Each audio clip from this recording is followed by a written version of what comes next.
Hello, this is Matt on the Moon Lambo channel, and ladies and gentlemen, this is why we can't have nice things. This right here is why we cannot have nice things. Here's a headline from the Daily Hodl. Top crypto lawyer says there's a core problem with XRP as Ripple's day in court approaches.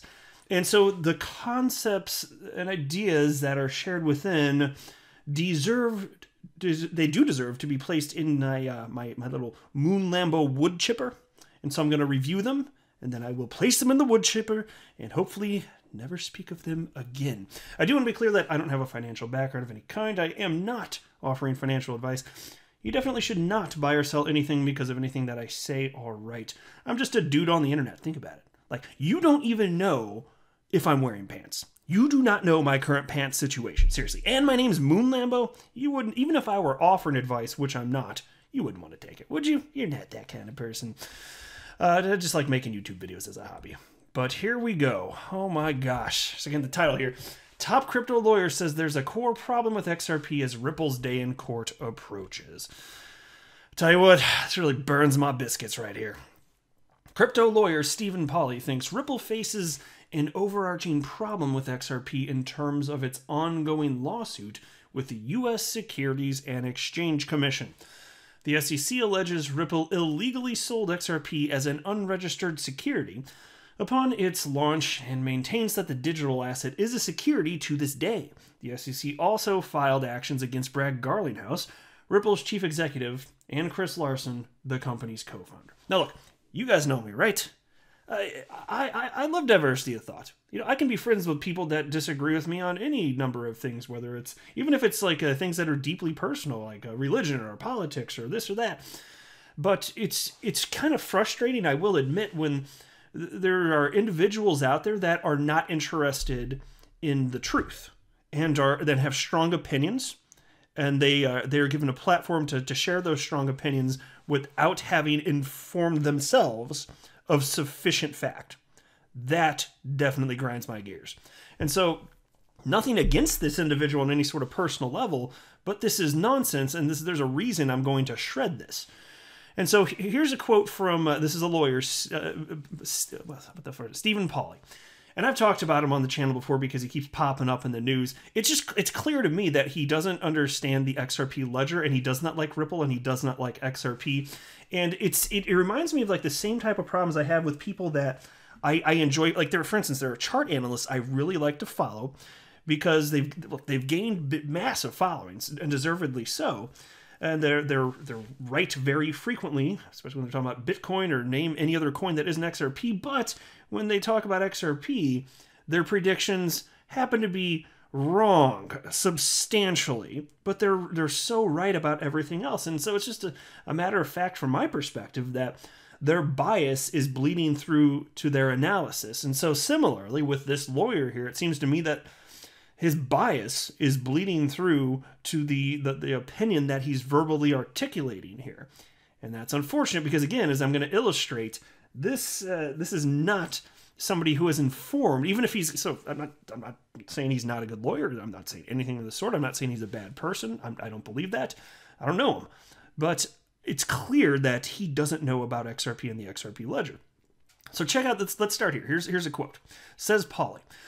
The problem, I actually had the thread pull up. Let's pull it up. Here's the actual thread from February 16th, 2021. The problem with XRP is that no matter how it's spun, it will always be reducible to a centralized thing with little credibility, with little credible utility rather, and large cash payouts to the small number of people who created it, control the thing, and keep getting rich from it. Clarence Darrow couldn't fix that. And I wasn't familiar with Clarence Darrow, so I did Google that before recording the video. It's he was a very famous lawyer who passed away in like 1938. So there you go, if you were wondering. But the problem with XRP, again, as you said, is no matter how it's spun, it will always be reducible to a centralized thing. Well, Mr. Pauly, if you could please point to me the node that is the central point of failure for the XRP ledger. Could you do that for me? Because the truth of the matter is, of course, you can't. There is no central point of failure. There is no central entity at the core of the XRP ledger. Ripple itself does not have any special permissions over the XRP ledger, and in fact, they only control 16% of validators. But you didn't know that, I'm going to guess. I'm going to guess that you did not make yourself aware of that information, but here you're saying that XRP ledger is centralized, and clearly Ripple controls it, so it's always going to be a problem, especially from a legal perspective. Again, this is where bias and being uninformed is bleeding into the legal position that he's putting out on this topic. And then little credible utility. How many cryptos are functionally used in enterprise-grade software today? Can you name any? I don't even. If you were sitting across from me, like, could he name one? I mean, XRP is the answer, but are there any others? There are not many. There are not many cryptos that are functionally being used for anything. And you're still talking about the early days. And so if your argument is that, yeah, it's truly useful and businesses rely on it, but not enough to my satisfaction, well, then I start to get to a point where I'm like, why the hell do you have a problem with an adoption curve? Like, functionally, what do you have, like, conceptually against an adoption curve? That doesn't make any sense to me. XRP today used in enterprise-grade software. It's not a science experiment. It's functionally being used. And a transparent company, Ripple, is being a great cheerleader for the XRP ecosystem. Couldn't be more transparent, substantially more transparent than any other company having anything to do with crypto and blockchain. I mean, do you see Stephen Pauly ever bitching about the Ethereum Foundation? I personally, if he has, then let me know. That's fine. I haven't seen it. I don't see him bitching about anything else, frankly, having to do with crypto. Yeah, the Ethereum Foundation. You want to talk about cash payouts? Take a look at this, because he cited it right here. Cash payouts to a small number of people who create it. Well, first of all, I don't have a problem with an entity being transparent about their sales of a cryptocurrency, which it's an asset they own, and then selling it on the open market in a responsible way and being a cheerleader for the space. I don't have a problem with that.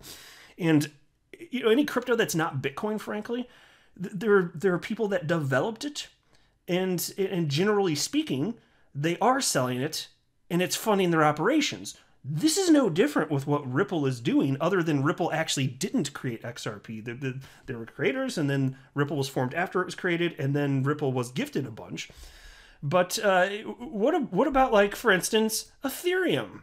I remember highlighting this over a year ago. Here, this is from December 14th, 2019. Vitalik Buterin, that's the one of the creators of Ethereum here. Ethereum Foundation sold 70,000 ETH on an all-time high. Can you believe this? Oh my gosh, well, this must be a security then. I don't believe that, I'm just saying. Facetiously. The cryptocurrency Ethereum has a year 2019 so far, which is far from its past successes. And it's actually kind of fun to read that, knowing that, at least as I record this, Ethereum has almost hit $2,000. I'm sure it'll break through it at some point, maybe by the time you're listening to this. But it's just funny to read, because you're talking about a not so hot time in crypto here. But anyway, because again, December 14th, 2019 is when it was written. So the cryptocurrency Ethereum has a year 2019 so far, which is far from its past successes. Although it remains the leading platform for smart contracts, the annual exchange rate gain is only 3%. In comparison, Bitcoin has seen an increase of 98%. And so you hear this crap about XRP too, though. So, like, how about broaden your horizon in terms of timeline? How about that? But it's not expensive the way I want it right now. All right, small child, be patient. Anyway. In addition, technical progress has been slow. Although 2 hard forks have been successfully implemented this year, many people have criticized the latest steps of the Ethereum.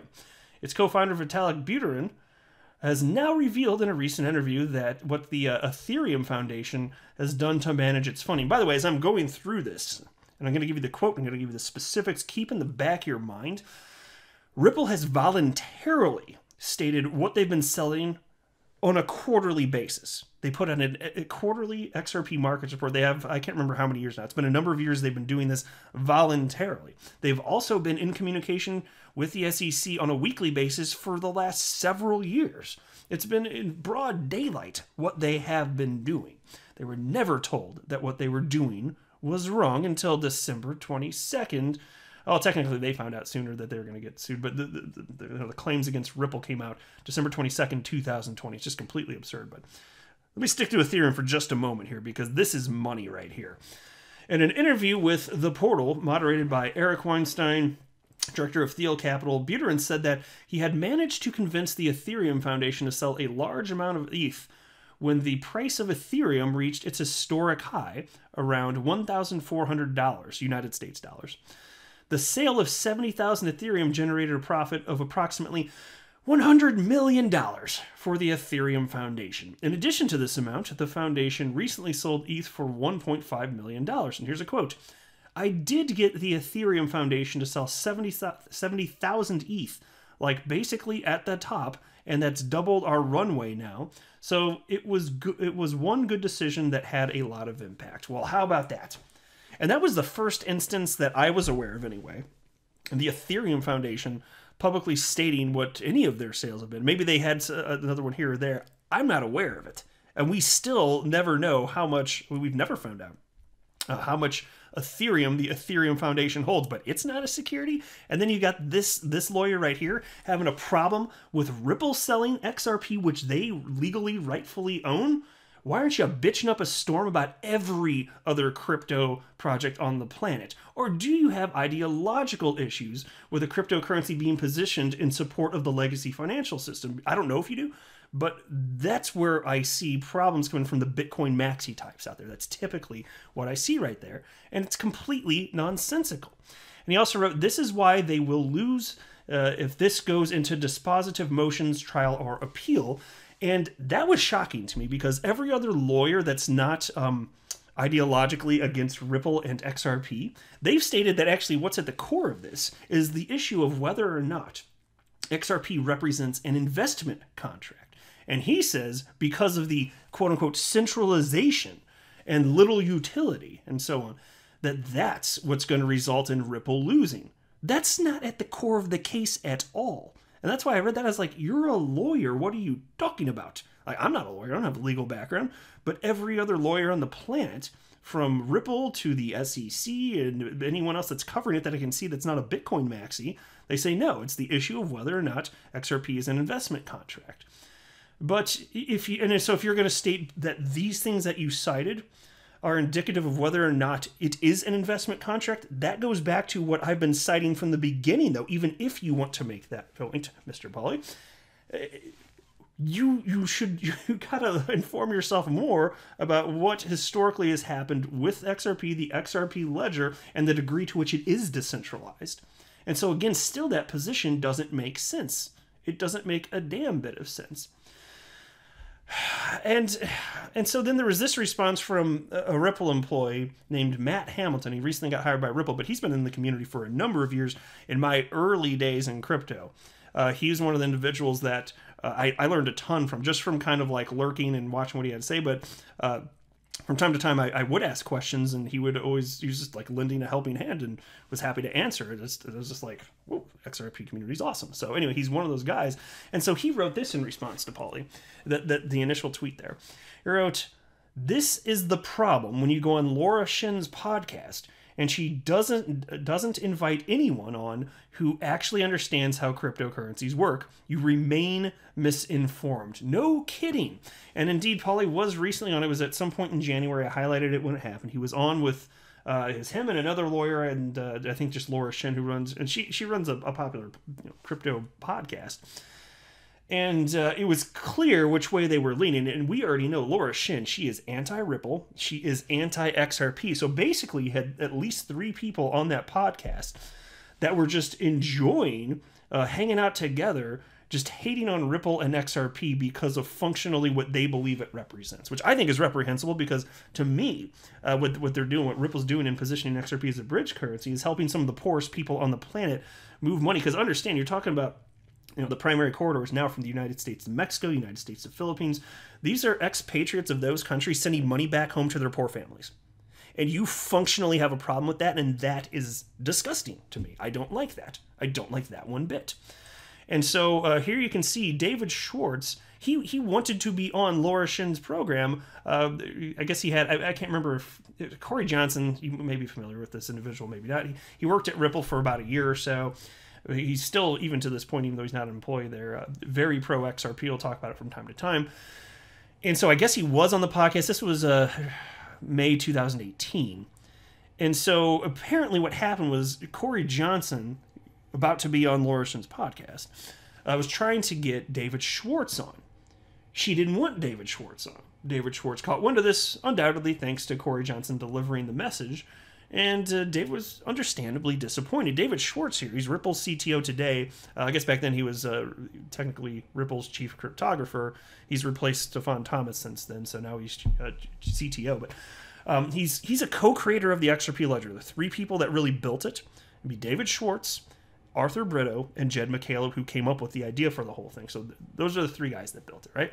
So who better to talk to if you want to get to the heart of what the XRP ledger is? If you want truth, who better to speak to? So David Schwartz tagged Laura Shin on Twitter and wrote, "Laura, heard you weren't interested in having me join Corey Johnson on your upcoming podcast about XRP. Bummed because I think your audience is smart enough to follow along and I could add to the conversation in a more meaningful way. Are you sure you can't make room for one more?" To which Laura responded without answering the question, "I initially requested Brad Garlinghouse on my show, and that invitation still stands." With Brad Garlinghouse, of course, being Ripple's CEO. And so she invited him, but obviously nothing against Brad Garlinghouse whatsoever. He's awesome. I love listening to him. But from a technical perspective, David Schwartz, I don't think that she wanted to have David. Well, clearly she didn't want David Schwartz in the arena because he would have shredded any of her nonsense having to do with decentralization of the XRP ledger, this and that. And so it gets to the core of the degree to which these people are not interested in the truth. They're interested in pushing a narrative. That bugs me. Because I have no problem with diversity of thought. I have a problem with people that don't want the truth. They want to push a narrative for whatever reasons they have, and I don't know for sure what's in their hearts, so I can only speculate. That bothers me. That really steams my vegetables. But if I'm having a conversation with somebody and they just legitimately have a different position to me, I can respect that as long as I believe that they're just trying to get to the truth of the matter. That's totally cool. I don't believe that's happening here. And so you've got that, and then there's a bunch of uninformed people talking about XRP, spouting this into the public, and they've got fairly large platforms, at least in the world of crypto. And then, so that's why I'm like, well, at least I have a platform so I can share my opinion because I don't agree with them. I don't think this makes any sense. And the vast majority of lawyers that talk on this topic do not believe that XRP today is a security. Even if they could have been classified as one in the past. It's so sufficiently decentralized, it's just laughable to think otherwise. And so the only lawyers that I can find that disagree with everyone else, it's like this guy. And so it's like people, it's lawyers that have an ideological bend or what. I don't know what's in his heart. Maybe I shouldn't even say that because I don't know. But there's something to where he clearly doesn't like Ripple and XRP. So it's people with that mindset and the lawyers at the SEC. Other than that, I can't find lawyers that think that it makes sense to have XRP today with its actual adoption and utility to be classified as a security. It doesn't make a damn bit of sense here. And that's what we're dealing with. Isn't that a good time?